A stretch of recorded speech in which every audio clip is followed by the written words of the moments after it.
Welcome back to our channel and this is a new day, new morning with new start. मी वॉकला जाणार आहे. So let's. आजची जी morning होती ती खूप खास होती कारण काल पाऊस झाला होता आणि आजची मॉर्निंग खरंच खूप सुंदर असणार आहे याचा अंदाज मला कालच आला होता. त्यामुळे मी रात्रीच ठरवलं होतं की आपण वॉकिंगला जायचं आणि तसंच झालं. व्ह्यू खूप छान होता. प्रेग्नेन्सीमध्ये वॉकिंगचे फायदे तर तुम्हाला माहितीच आहे आणि नसतील माहिती तर मी व्हिडिओ खाली टॅग केलेला आहे. त्यामध्ये मी दिलेलं आहे की वॉकिंगचे फायदे काय आहेत. आणि आता 8वा महिना मोस्ट ऑफ संपत आला आहे. त्यामुळे वॉकिंग तर आपण डेली केलीच पाहिजे. ते आपलं ब्लड सर्क्युलेशन त्यानंतर BP साठी सगळ्या गोष्टींसाठी खूप जास्त हेल्पफुल असतं आणि त्यासाठीच थोडा ट्राय म्हणून मी आता स्टार्ट केलं आहे एक नवीन की आता 8 दिवस तरी लवकर सकाळी उठून बघायचं आणि उठून थोडं जे मॉर्निंग रुटीन आहे ते थोडं प्रोडक्टिव्ह बनायचं. So let's. त्यानंतर मी छान बाहेरच मेडिटेशन करून घेतलं आणि कालच्या पावसामुळे चाफ्याची फुलं पडलेली होती ती फुलं कलेक्ट करून घेतली आणि त्याचा स्मेल त्याच्यासोबत थोडं खेळली, मस्त फोटो काढले आणि नंतर परत एकदा मागे ऑब्झर्व केलं तर वातावरण एवढं ढगाळ झालं होतं, एवढं छान वाटत होतं. पण त्यामुळे पण शेतकऱ्यांचं खूप नुकसान होतं आहे. आता पाऊस काय येतो, एवढा वारा काय येतो काय माहिती, पण इट्स ओके. आपणच नेचर डिस्ट्रॉय केलं आहे त्यामुळे आता कोणाला म्हणू नाही शकत. त्यानंतर मी रिटर्न बॅक येते आणि आल्या आल्या मनीमेव माझ्यासोबतच होती. तिला भूक लागली होती त्यामुळे मग तिला दूध दिलं. ती दूध पिईपर्यंत मी काय करायचं तर मग मी फेसचा योगा करून घेतला. त्यानंतर I literally use the supplements for the confidence boost and result is here.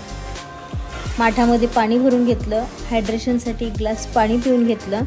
त्यानंतर मॉर्निंगची जी कामं आहेत, रात्री मी गॅस ओटा वगैरे साफ नव्हतं करून ठेवलं त्यामुळे मग गॅसचा ओटा वगैरे आवरून घेतला आणि गॅस घासून घेतला. गॅसचा ओटा पण साफ करून घेतला.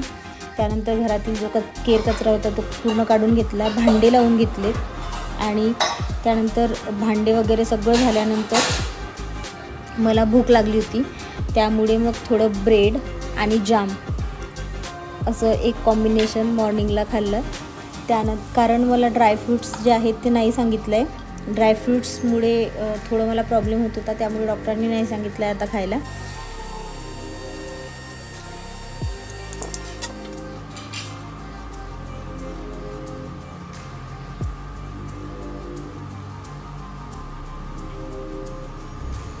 थोडं वातावरण गार झालं होतं त्यामुळे मग मस्त असं स्वेटशर्ट घालून घेतलं. तर खूप दिवस झालेत सगळे कपडे जे आहे हिवाळ्याचे ठेवून दिले होते त्यामुळे मग एक वेगळाच आनंद होत होता.